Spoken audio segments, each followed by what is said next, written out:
All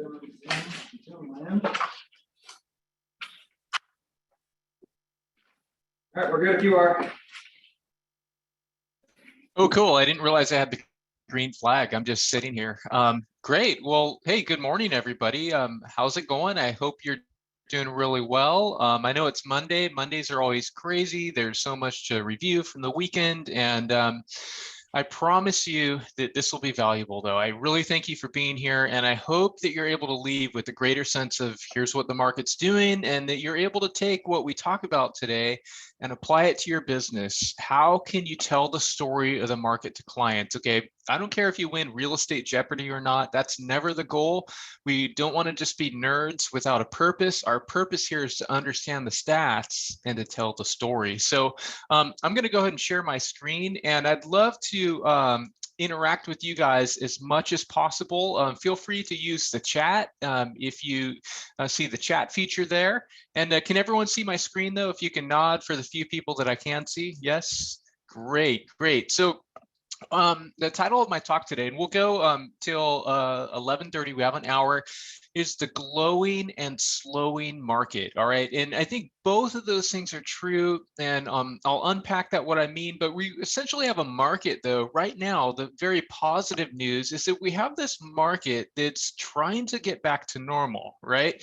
Things have been so chaotic and so abnormal for so long that I think the best possible thing that we're seeing right now is seasonal slowing. And are you guys seeing that in your book of business for those who are in the chat? Or if everyone's in a room, then I won't even mention the chat. But are you seeing any slowing in the market for the neighborhoods that you work in? Is it taking a little bit longer to sell?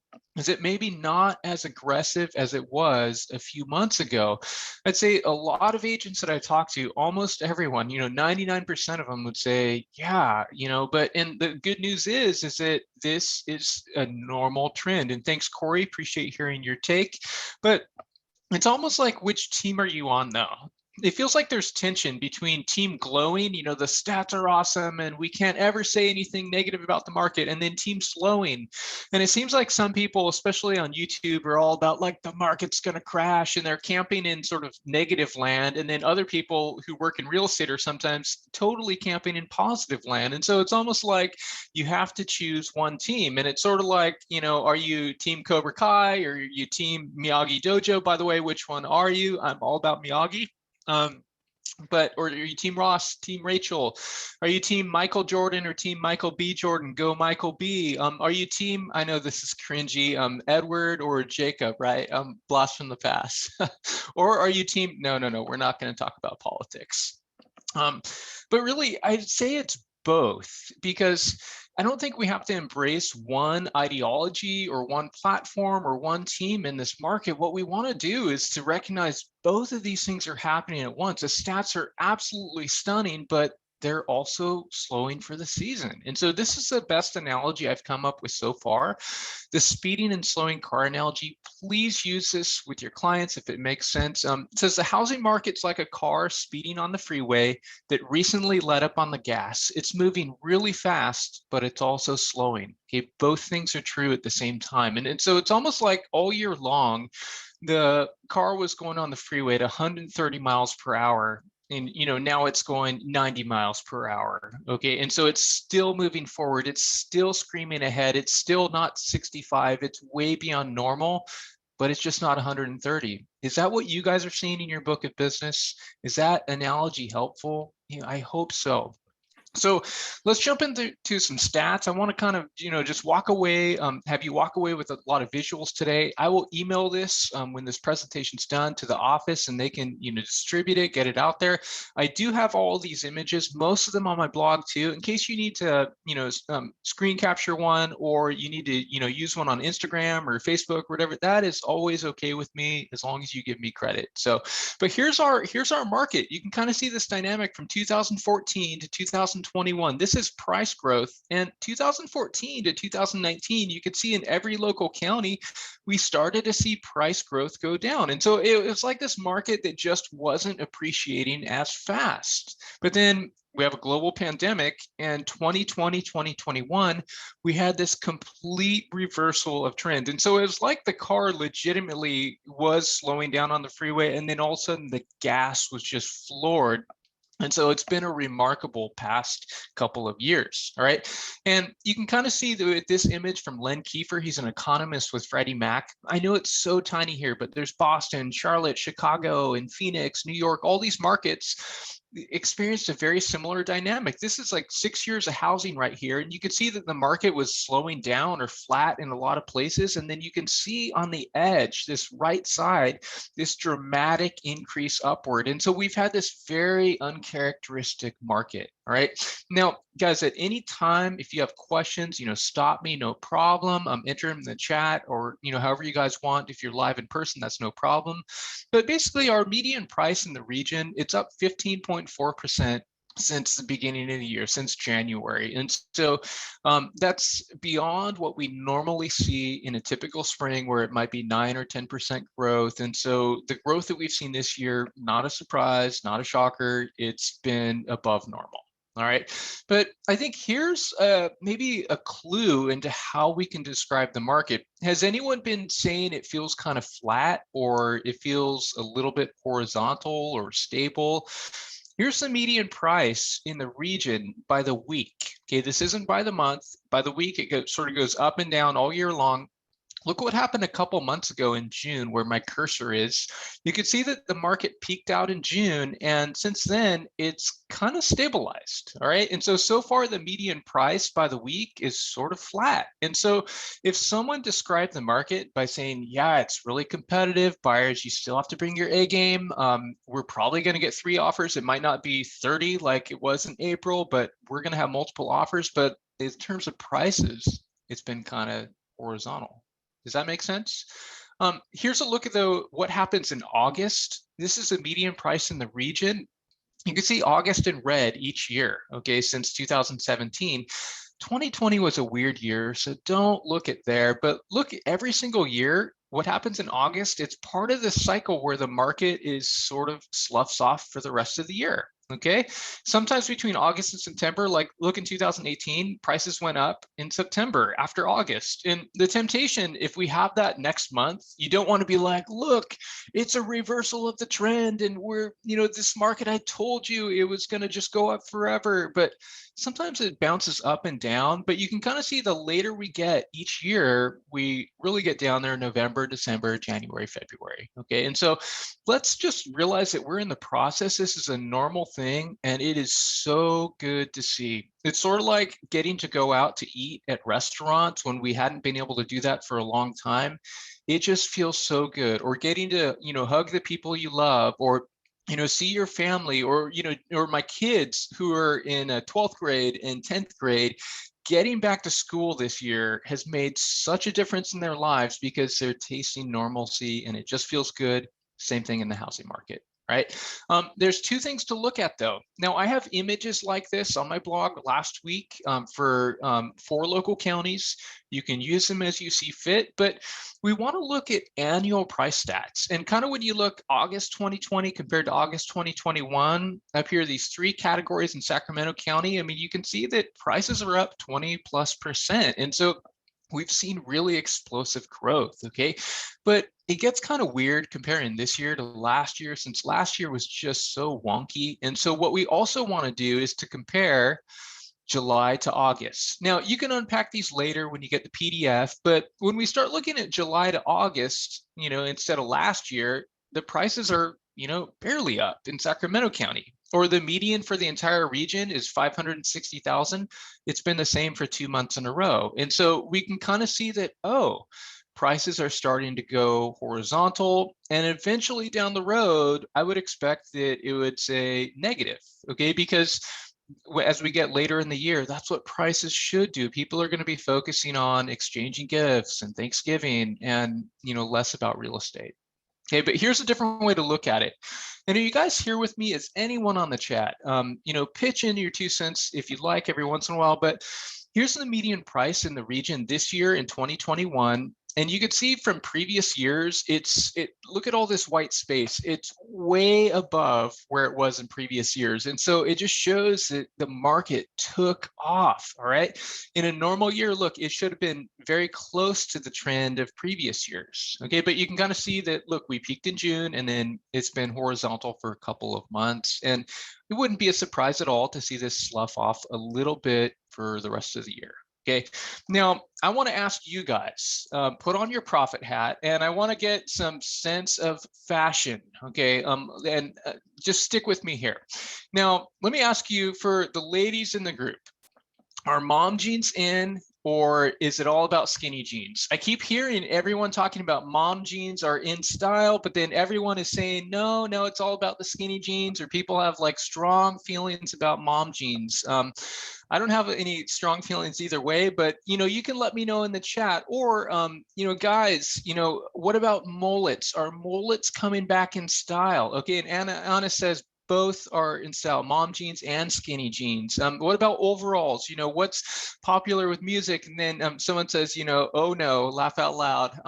So I will never, someone says mullets, yes. I will never sport the mullet. I couldn't pull it off. I did see Aaron Rodgers yesterday, hair hanging out of his football helmet. So we'll see.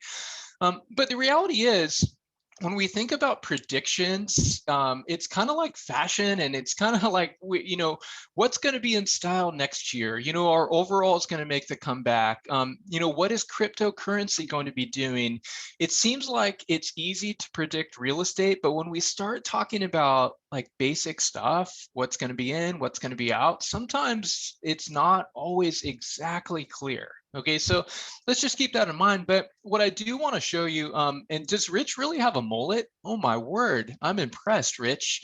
Let me put on my prophet hat though, because this is really, really important.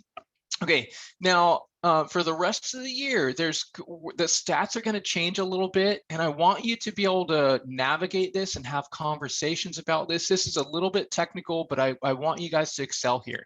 So I showed you this visual before. Okay, the median price has been up 20 to 25% basically all year long.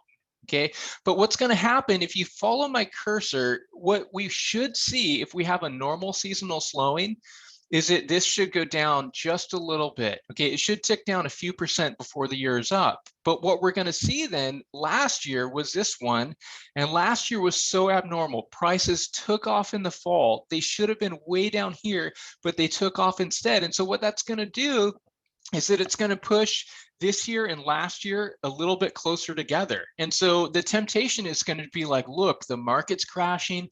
We were up 20 to 25%, and things are starting to tank now because we're only up by 15%. Okay, I think we might be able to get to 15%.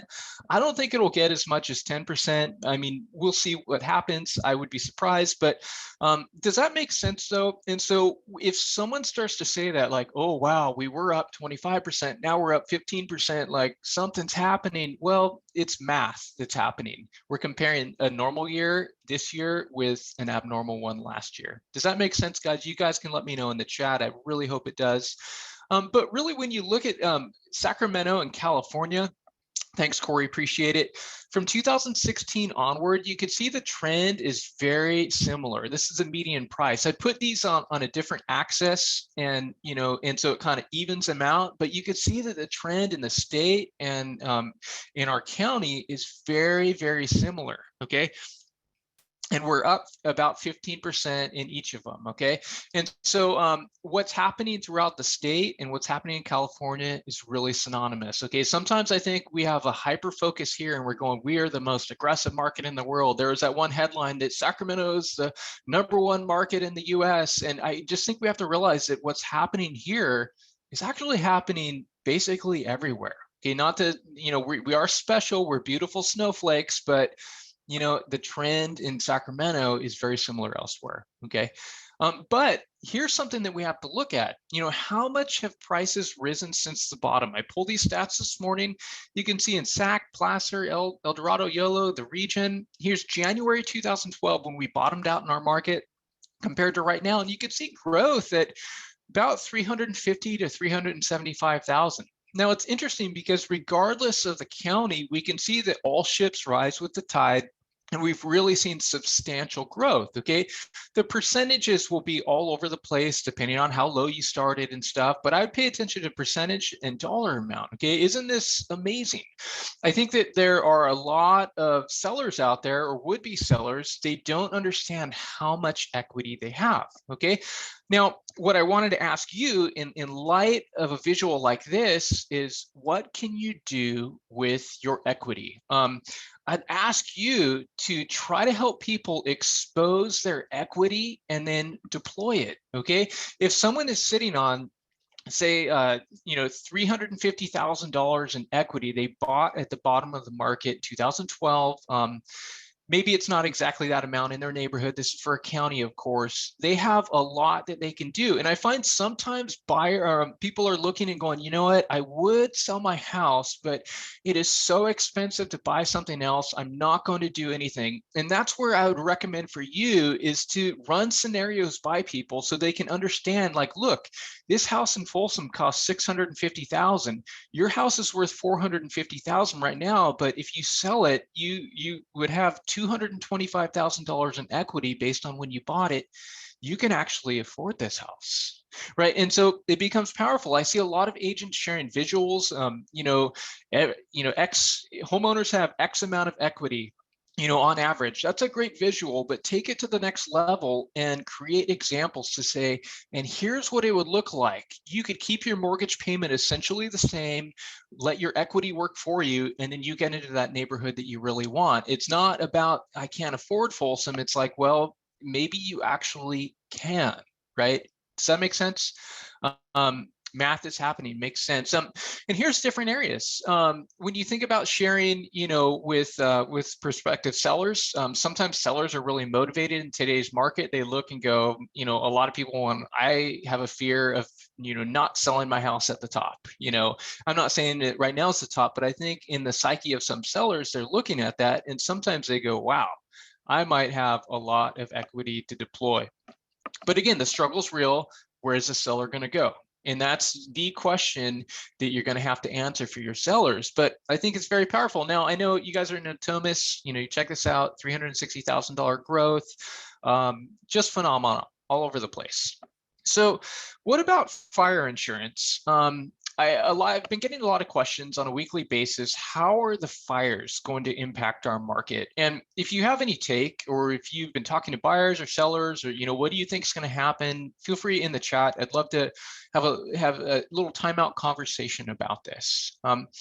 Now, I'd say that there's no one size fits all answer to how a market is impacted by fires. Okay, in Paradise, the market has not come back in Paradise. Okay, but when Paradise burned down, there were over 15,000 structures that burned. It's a lower income area, and people have not, in large, been able to afford, building. Okay, but the market in Chico, surrounding markets, was absolutely flooded with Paradise campfire refugees. Rents went up and inventory was tight. There was a very dramatic increase in value in a very short period of time. Okay, in Napa, the market has really come back and such. I would think that for some buyers, they're going to step off. They're going to be very hesitant to want to purchase in fire territories right now. I think some people are going to look at insurance rates and going to go, well, what's going to happen? And then also you're going to have some sellers. I've been getting some calls going, should we list our home now or should we wait? And I just keep telling them, like, look, you're going to have to feel out the market. What's getting into contract right now? Your sales tell us what the market used to be like before the fires. What's pending right now and what's listed for sale. Those are the things to watch. We're going to need some time to figure this out. Okay, but here's the thing. Over time, markets do come back. Sometimes there's this, pause period. Okay, but I would be ready. There were 500 homes plus that were burned. There could be some people who are going to cash out insurance money and wanting to eye different parts of the market. Corey says, I had a pending fallout due to the fire and it has pushed back one of my listings as well. yeah, I wouldn't be surprised at all to see that type of activity. It's just this unknown, uncertain territory. It's almost like when the pandemic first began. Do you guys remember that uncertainty where we're going, whoa, what's the market going to do? What we had to do was just wait, wait till we have stats, and then, time sort of, tells the story over time. Okay. But in the chat, I'd say, how much are your buyers paying above the asking price right now? What are you seeing out there in the market? I'd love to hear a few examples. A few months ago, in June, on average in the region, this was insane. 25, almost 26,000 above asking price. And that's crazy for the whole entire average for every single sale a few months ago. This month is still up, but look, 11,437. That was the average last month that buyers paid above, or 1.8% above the original list price. Now, in June, it was 4.1% above the list price on average. Okay, now there's some examples. I know you list something, it goes 10% above, but I'm talking about the average. The highest we have ever seen was 4.1%. Okay, just a couple months ago, and right now, this last month, 1.8%. So can we kind of see a little bit of a cooling? Yeah, even though the market is still on steroids, we should not be about 2% above the original list price in August. Okay. So interesting, but here's 95834 and 95835, 2.5% above asking last month, about 14,000 over. Okay, now I find that there's just some, it's good to pay attention to these numbers. I have some more specific ones I'll share with you, because buyers just need to get a sense of what's happening on average. Okay, just to get a sense of maybe what they should offer. And then Francine says 10 to 20K is still a market where list prices are not quite catching up to the actual sold prices. Yeah, and I've seen on the converse that some listings are maybe trying to aim a little bit higher. Also, it's kind of like something sold at 900,000, and then I'm going to push it to 925,000, rather than, sometimes it seems like the good pricing strategy is to price according to where that sale was, rather than get so aggressive. It's almost like I gave kudos to a seller in Carmichael recently who listed closer to 590, and they probably could have listed a little bit more aggressively, but it gave room for buyers to bid them up to around 610, 615, because that's where value was. Okay, they listed a little bit lower, but had they said, well, it's probably worth 610, 615, had they listed at 625, they might not have any offers, right? And so it's sort of, one of those things that we have to watch. Then Stephen asks, what is historical sold over list price? It changes every single month. And so, you could actually look at trend graphics if you need, quick and dirty stats over that. But yeah, there's no, one amount.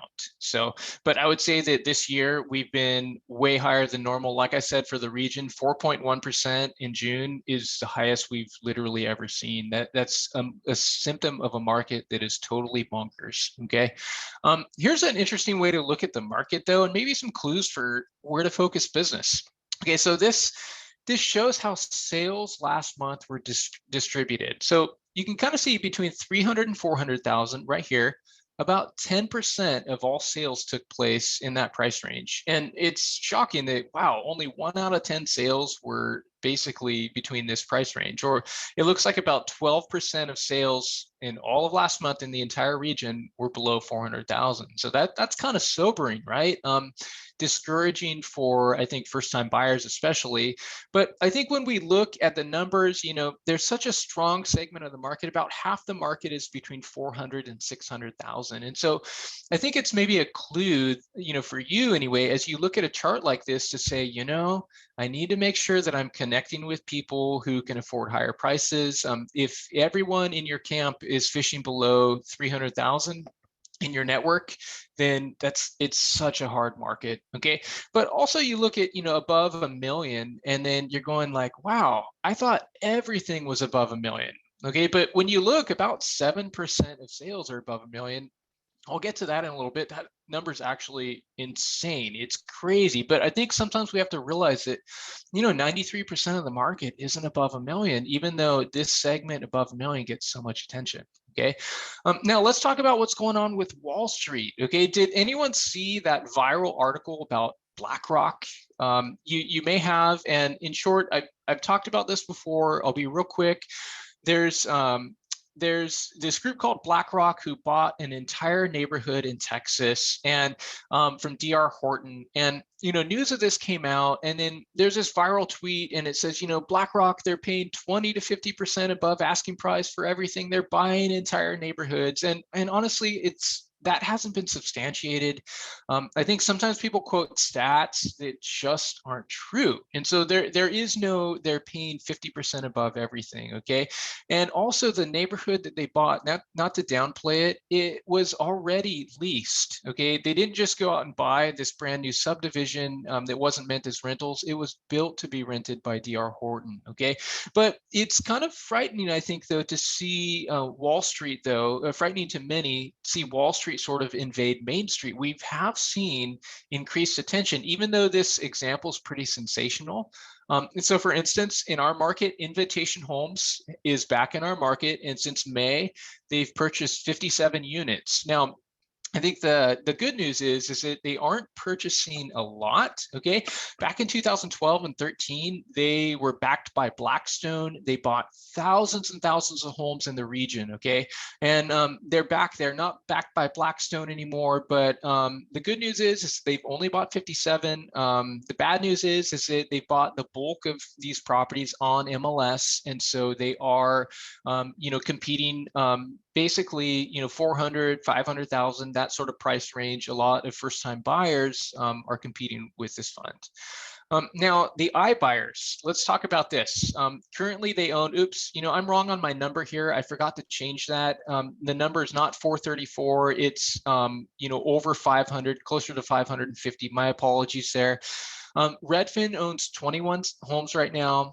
Zillow owns 243 and Open Door owns 306. Okay, all of these companies, mainly Zillow and Open Door, Redfin's such a small player, but they've really ramped up their activity. Have you guys noticed over the past quarter, especially? I'd say the past 2 quarters, but really the past 90 days.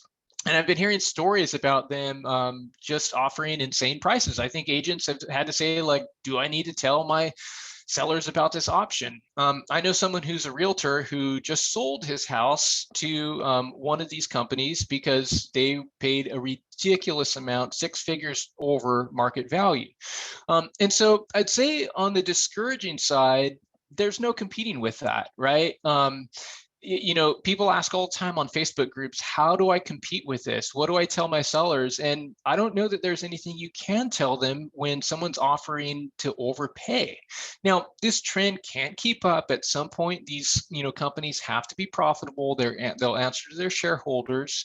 But we got to realize that it doesn't make sense to purchase properties like that for the traditional model, but a different model, a Wall Street model, might not care. Okay, but I think the interesting news is that, look, they have 5.4% of all listings and pendings in the region. Okay, and so I want to point that out because almost 95% of all listings on the market right now have nothing to do with these companies. Okay, and so I think sometimes we have tunnel vision and we only focus on that 5%. And I do think this number is going to continue to grow for a season, and we'll see how high it gets. But I think we have to step back and go, what am I going to give my attention to? As an appraiser, do I want to focus on the numbers of appraisal waivers, or do I want to focus on what I can control? Okay, I know what it is for me. And so, this dynamic is likely not going away. It is easier to flip or to do business in a market that is increasing. And so this is a new model. We'll see how it pans out and how it's tested, but here's where the stats are. In the beginning of the year, it was more like they had about a 1% share of all current listings and pendings. And so there's been definitive growth. If you have any thoughts, you're welcome to pitch it in here. But a lot of people are asking, what's going to happen when the eviction moratorium comes up? And here's a piece done by Business Insider. Here's a landlord in front of a private jet saying, I've got 24 properties and we're suffering under the president's eviction ban. And, you can imagine the comments on Twitter. People just destroyed him and said, oh, let me get my violin out and play this sappy song because I'm so sorry for you in front of your private jet. This must be so hard. Okay. Now, here's the reality. We don't know exactly how this is going to impact the market. Raise your hand if you've seen sensational, ideas about that this is going to crash the market. This is going to be housing bubble 2.0, all that stuff. I think there's a lot of that stuff out there, especially on YouTube. But what I'm not seeing is any stats to substantiate that. And so this is sort of one of those unknown factors where we're in the midst of it. And, how's the fire going to affect the market? And we're going to have to wait and see. All right. So I would say suspend your judgment and just be objective and say like, hey, we have to see how this plays out. Okay. But the one good piece of news is that 2 to 4 unit properties, rental properties, they have been selling in 2021. The black bars are 2021 and the yellow bars are 2020, and we've seen pretty strong growth, particularly this last month compared to last year. And so the rental market is moving. Okay, people are selling them, and there's certainly some landlords that are really struggling. But the question is, does this sample represent everyone? And we just don't have the data on that, or I haven't seen it anyway.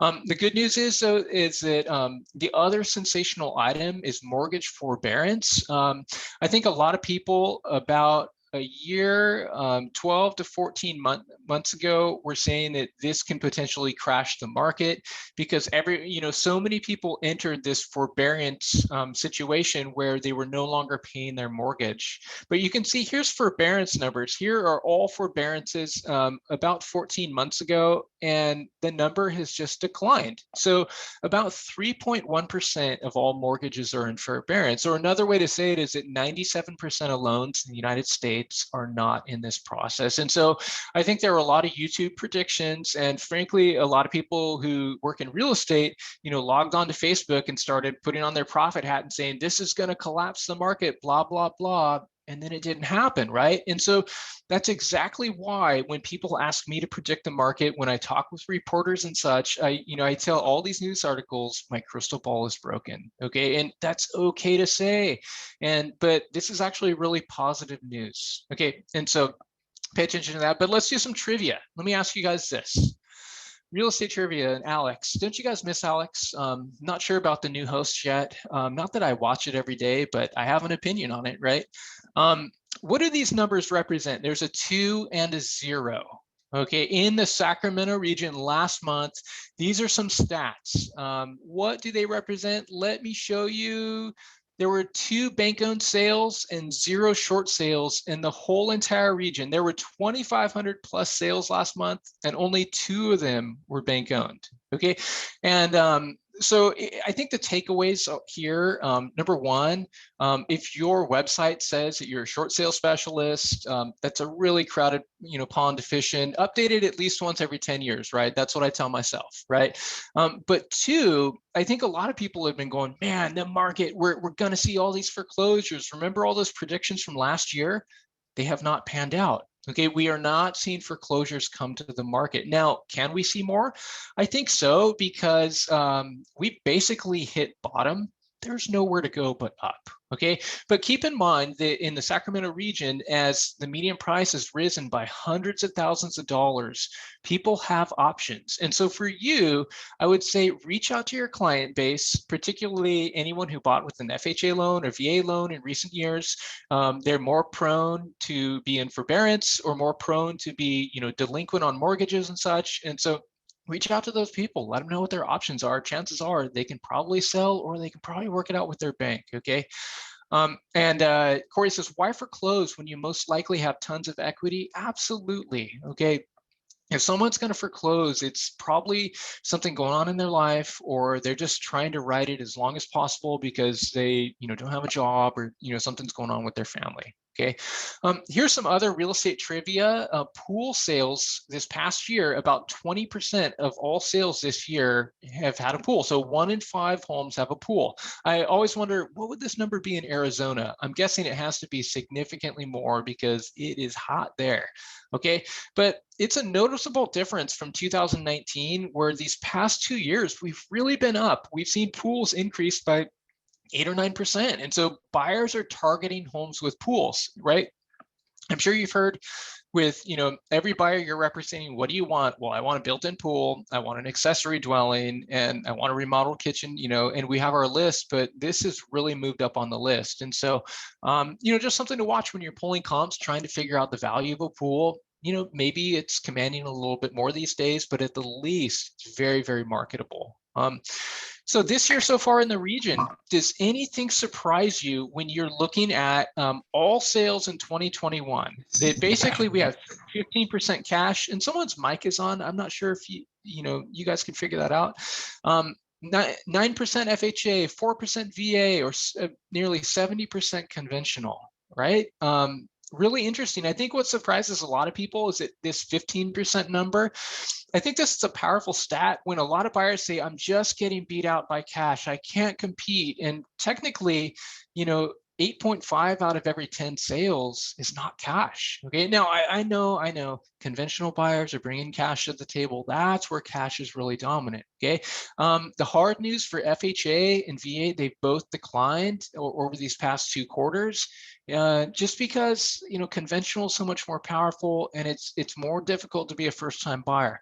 But look at this, 9% of all sales were FHA though. I think there's some encouraging news. Let's not just say that FHA can't happen, because almost 1 out of every 10 sales in the whole region is FHA.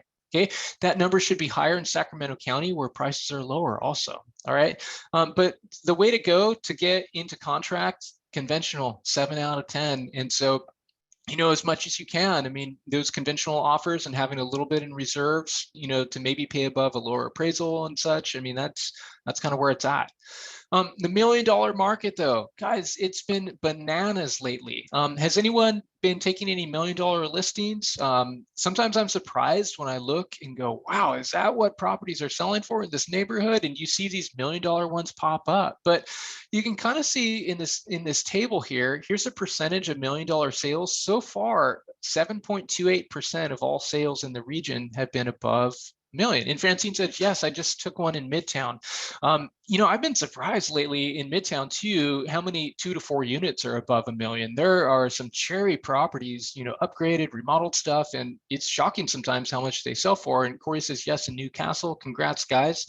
But this is basically the highest percentage ever. This isn't adjusted for inflation, but you can kind of see from 2003 onward, just we've had tremendous $1 million growth. Okay, a lot of it, we have our Bay Area buyers, but you have a lot of people who've done really well during the pandemic. It's sort of like when you read articles about how much money everyone in Congress has made, or how much money all these CEOs have made.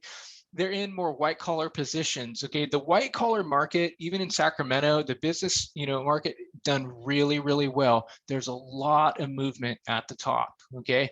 We'll say it's not just the Bay Area, because this trend is happening all across the United States with a focus on luxury. Okay, but here's a different way to look at it. And you guys know Joey here. What's up, Joey?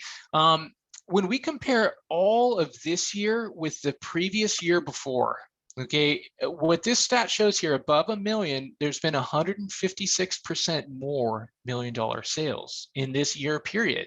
Or how you doing? Yeah, good job, Whitney. Thank you. And then, say between 300 and 400,000, there's been 31% fewer sales. And so you can kind of see, here's how I would describe our market.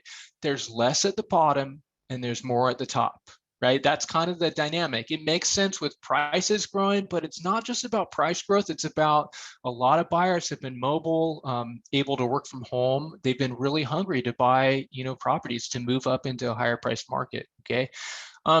So is the market really slowing? In the chat, I would love to hear your take. Would you say it's slowing? Sometimes in real estate, it almost seems sinful to talk about the market this way. I wrote about this last week where I've had a few emails critiquing me and saying, hey, Ryan, I don't like your use of the word slowing, and like as if there's something wrong with that. And that's okay if you think that way, but is the market really slowing? I would say definitively yes. And so let's jump into that. You guys still with me? Is anyone, everyone sleeping? I can't see you, so I don't know. Here's how I see the market slowing.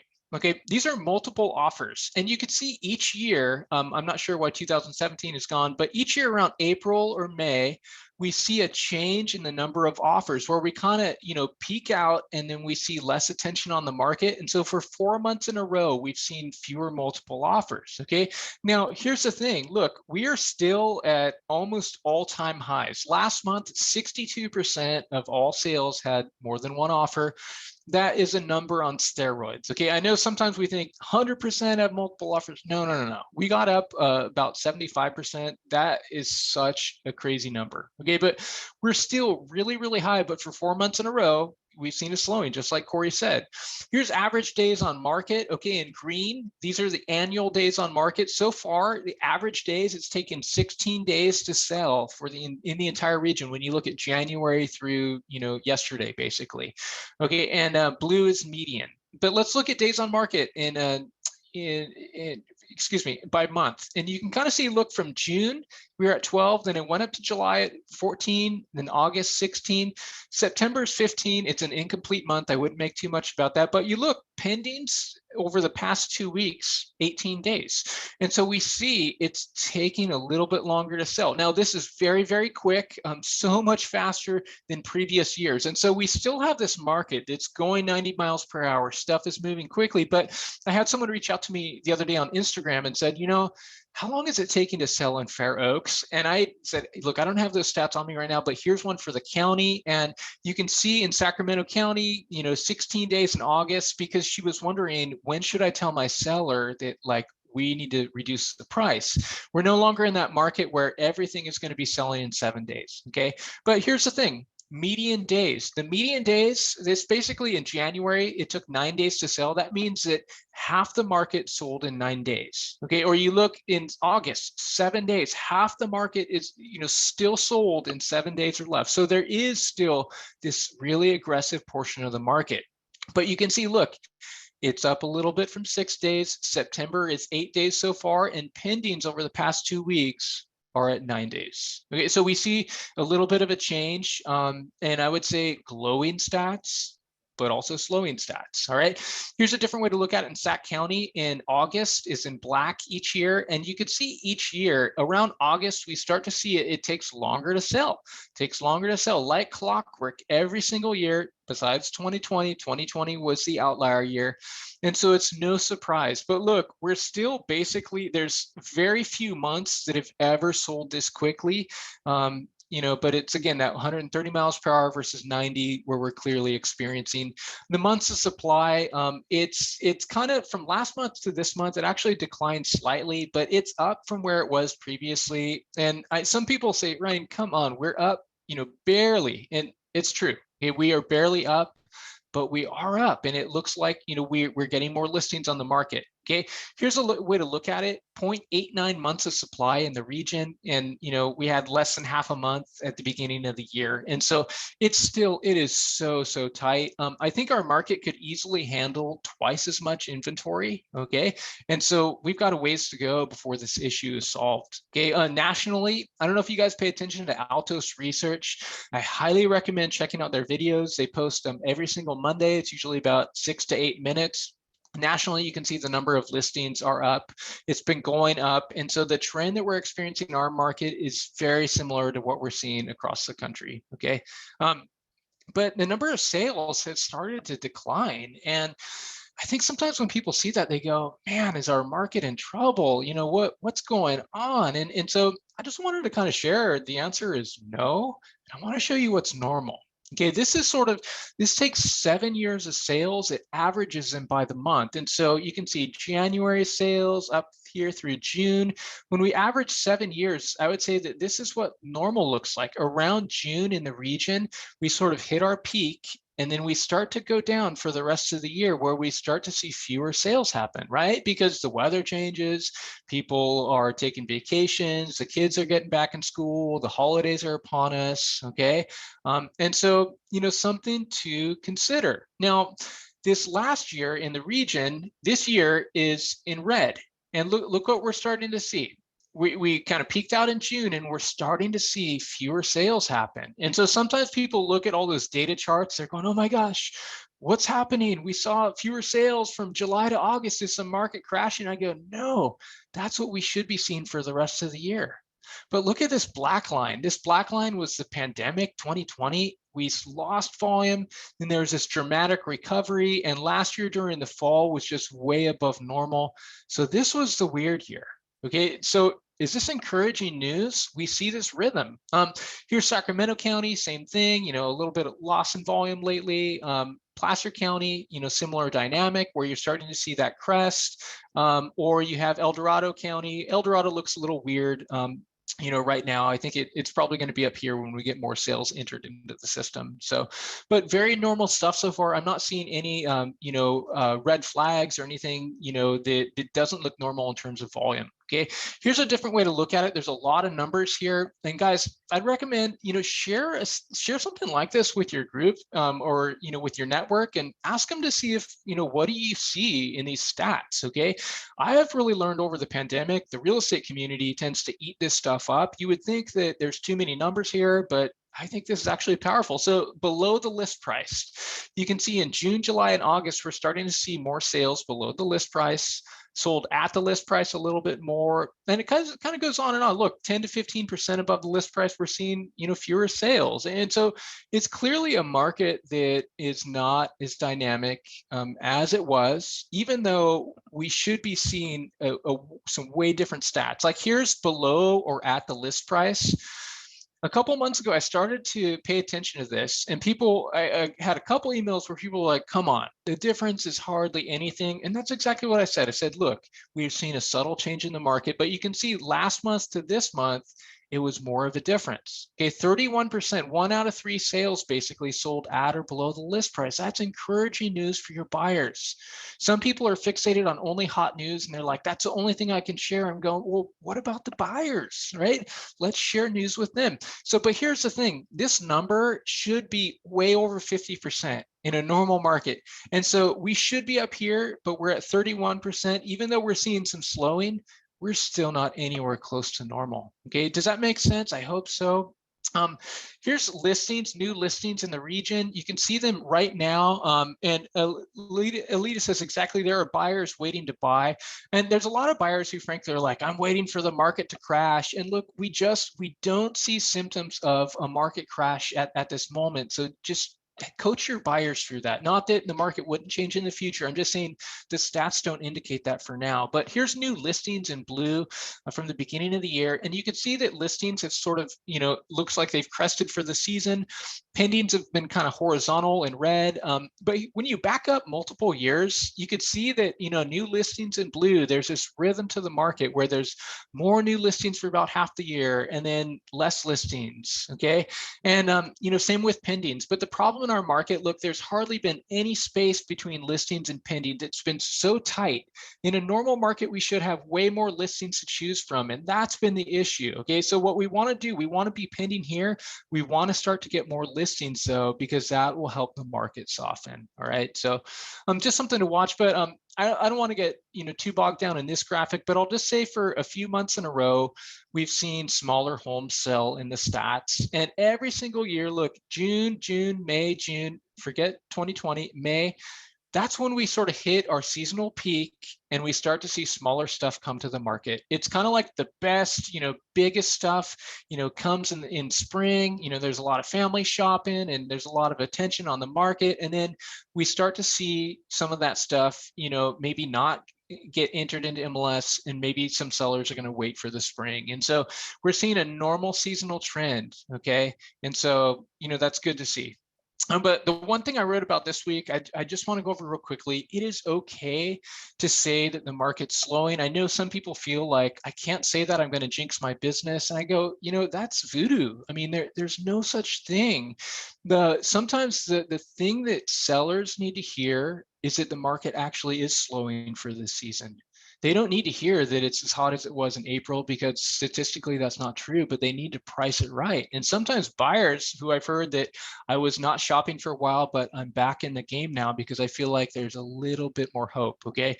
And so I just say that the market, it doesn't care what we think about it. It doesn't care which words we use to describe it. Okay. And we can't change the market with our positive words or with our negative words. We don't have that much power. I wish I did. Like, wouldn't that be cool? Right. Sometimes it's like Harry Potter, like he who shall not be named. Like we feel like in real estate, I can't, name the market as slowing, when actually I think that's what people are reading in the B, and they're reading in other sources. Like they know it, they know it.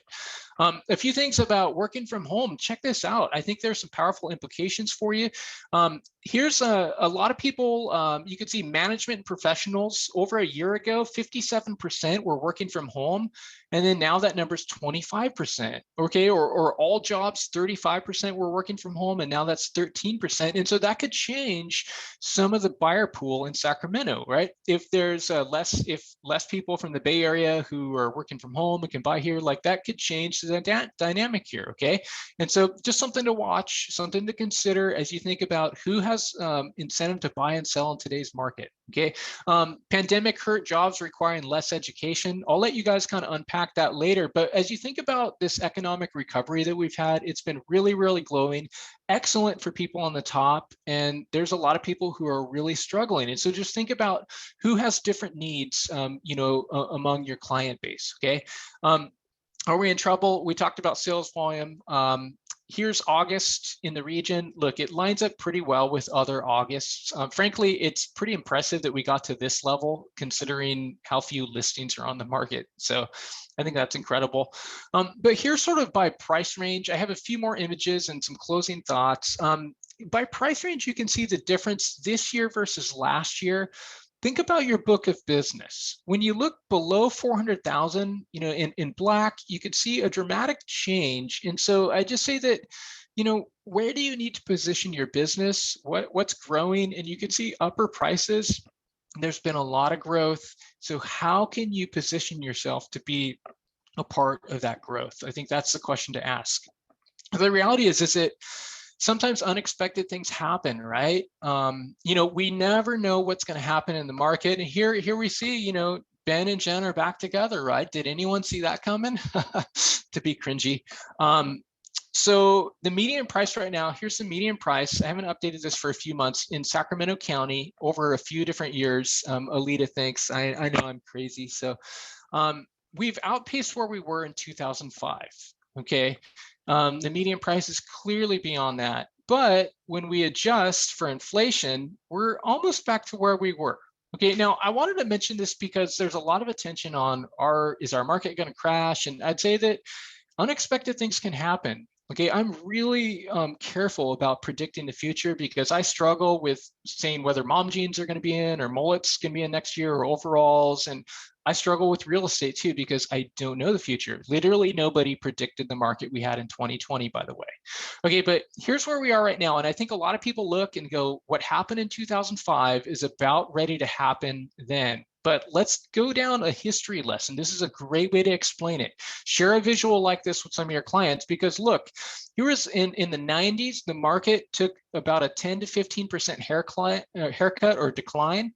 We could have, when we got back to 2002, been like, hey, the market's about ready to crash because look, we're exactly where we were before. But then the market kept going up for a few years, right? And so it just shows, history teaches us that there's no market formula, that what happened last time isn't the new formula or isn't the new template. It's not the new recipe for every future market change. And the same thing is true of today compared to 2005. Now, are prices inflated? I think so. They've gone way above where they should have. Had mortgage rates not gone below 3% and we not been in a pandemic, this just wouldn't have happened. The market was legitimately slowing down and then it sped way up. So are there red flags? Of course. But here's the thing. Prices go up and prices go down. that is what markets do. We have day and night, we have winter, and then we have spring, and then we have summer. And in real estate, there's this cycle where prices go up and prices go down. So I'd say for you, position yourself, at some point for prices to do something else, okay, because that's what markets do. X factor, two X factors, and some ways to focus business. Mortgage rates are a huge factor in today's market. And it's hard for the market to not feel aggressive for right now, at least, to have mortgage rates still flirting with around 3%, 2.88% as of last week, okay? What happens with COVID and the pandemic, Delta variant, all this stuff, it's just really big. We need to get out of this. Aren't you guys tired of it? I am so tired of being in this situation, okay? But, here we are, and we need to get through for any attempt at normalcy. Okay, so some quick ways to focus business for 2021. I hope you guys are with me. Here's some ideas based on stats and maybe some things that you can focus. Take out your camera, or screenshot this, or you'll get it in the PDF later. But first, I'd just say be a student of the market so you can spot what is normal or not. Okay, there's a lot of hype coming through with real estate, and cut through that stuff because you build credibility when you're able to say, well, actually, this looks like a very normal seasonal thing right now, rather than those people, who are predicting, the demise based on stats. Okay, I'd say focus on lifestyle buyers and sellers who are moving because their lifestyle mandates change. Okay, we tend to focus on prices, but you know why most people buy? Because they need to move up or they need to move down. They need to get the kids in a different school district, or, it's been their dream to live in El Dorado County or whatever it is. It's not so much about what prices are doing. And so let's be careful not to obsess too much on prices. I'd say watch for buyers who are afraid of missing out. FOMO, fear of missing out, is a very, very real thing. And I'd say too, be careful of buyers who will never decide. Have you guys encountered that, where people have been on the fence since 2016, and for 5 years they've been so worried and paralyzed? And I think there's that person probably is not going to be your client. Okay. I'd say look out for sellers who want to sell at the top, so to speak. Master bubble conversations. Okay, I have some blog posts that might be helpful. About an open letter to sellers worried about, or buyers worried about, another housing bubble. Email me later. I can get that to you guys, no problem. But master that conversation. I'd say pay attention to new construction projects. Buyers are really hungry for new construction. We've seen more units, in recent years. This is it's a growing trend. That's a good thing. I'd say be ready for people who plan to move out of state. We've definitely been experiencing those. My own parents moved to Idaho, and build relationships with agents in other markets. I'd say watch for pandemic migration in El Dorado and Placer County. We've seen heightened migration there, but I think the question is, well, what happens now as people are being called back to work? Or what happens now as presumably we're, getting through this stuff? Will people not want extra space as much? That's something to consider. And so just something to watch. I'd say identify any companies that are moving to Sacramento and away from Sacramento. If you don't subscribe to the Bee or the Business Journal, have a way to read those articles so you know what is happening economically here, because that'll be clues for you where to focus your business, okay? Consider working with attorneys and CPAs for estate stuff or probate, divorce. About half my appraisals these days are divorce. Every divorce attorney I know in town is so backed up. It's crazy. Okay, partitions it's a legal process where two people own a house and one person wants to sell, one person doesn't, and then there's this legal process where the sale is forced. And so there's some viable work out there for that. Who's going to be moving up and who's going to be moving down? Pay attention to Gen X and the Boomers, Millennials, Gen Z as they're coming into home buying age at the oldest end. And so watch that. The millennials have really been dominating real estate lately too. Find inroads to the growing luxury market. I'd say watch for Bay Area buyers. Not just Bay Area buyers moving here, but imagine some, I don't know that this will be a lot, but some who came here and go, holy heck, Sacramento is super hot and this, smoke season is a real thing. This sucks. I am out of here. Okay, so watch for both ends. Help buyers make lateral financial moves. I would say, like I said, expose people's equity. That almost sounds creepy, like a flasher situation, but don't do that. But expose people's equity and then help them deploy it. Okay, provide those tangible examples. Here's what it looks like to use your equity. Okay, you're not stuck in your home. I mean, maybe some people are, but I think some people don't realize how to get unstuck. Help them do that as you talk with your mortgage people. Consider the economy, who's thriving and not. Different clients people who use you in the past are going to have different needs right now. Watch for opportunities with the elimination of single family zoning. There's discussion over that in the city of Sacramento. I think it's going to pass. We'll see if it does. This has been a trend nationally in Portland, Minneapolis, and various cities. And what this will do is it'll allow for any 2 to 4 units to be built on any lot within the city of Sacramento. And so, will that present opportunities? To be determined. But I would watch that. Okay, help tenants buy from their landlords. I can't tell you how many appraisals I do where the tenant is buying directly from the landlord. Make sure that your client base knows that you can represent them in that process. And I always recommend, I say, you need to at least have a realtor. If you're not going to the market, you have to get someone to write up the contract for you. Don't do this alone. Okay, pay attention to Prop 19. And for heirs who inherit properties, and just be familiar as a non-CPA, be familiar enough with the rules so you could at least know like who might need to sell and and what this might do for others. Okay, I'd say pay attention to any grants and programs of any kind for first-time buyers. They're going to need all the help that they can get, and just be there to help people know. Are there things available for teachers or military or different communities sprinkled throughout Sacramento? Excellent to know. And the last couple of things, say find people who are moving money in and out of Sacramento. 1031 exchanges, it's this formal process by which people move money. And look for those. In a market that's up with profound equity, you have a lot more exchanges occurring. And so just realize that investors are on the prowl. They are still moving. Even Wall Street, it's astounding that Invitation Homes is here. After our 10th year of price growth, they're still buying homes. It just shows that rents are so high that the numbers actually work for them. That is mind-blowing. Okay, and I'd say don't keep doing the same thing because it won't work in every market. So just ask yourself, what do you need to do right now to prepare yourself for the future? And last but not least, I'd say build good relationships with people, be generous, always put people over deals. Okay, people have all the ways they do business and they mastermind, but at the end of the day, I think one of the most attractive elements to do business with people is just generous people who are growing in character and are good, who are kind. And so sorry, I know that's a little bit of a sermon, but I think it's so attractive for business. I hope that was helpful. Feel free to take any of these stats and commentary and tell the story of the glowing and slowing market. You might be on team glowing or team slowing. I would say be on both because statistically we're seeing both. Tell that story out there. I'm always around for you guys. If you have questions, you can text, you can call. I'm Sac Appraiser on all these social networks. But otherwise, I really, really appreciate that. And here's the top 21. I'll go back if anyone wants a screenshot. And again, I'll email a PDF of this. And the only thing I ask, just don't post my entire PDF online. But this is free game to share images with attribution. That's no problem. But I'll stop my screen share. I know we went like literally 1 hour here. As long as KW is cool with it, I'm totally fine to stick around if anyone has questions or if there's anything you guys want to talk about, or if you guys are ready for lunch, I get it. Me too. My stomach's growling. Any questions?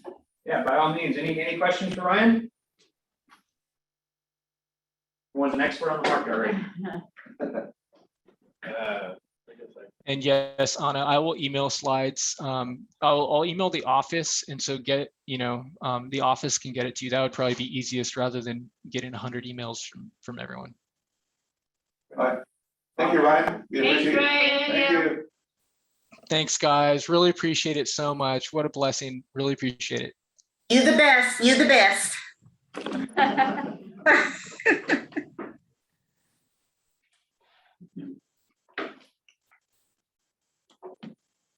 You go over some of the forbearance.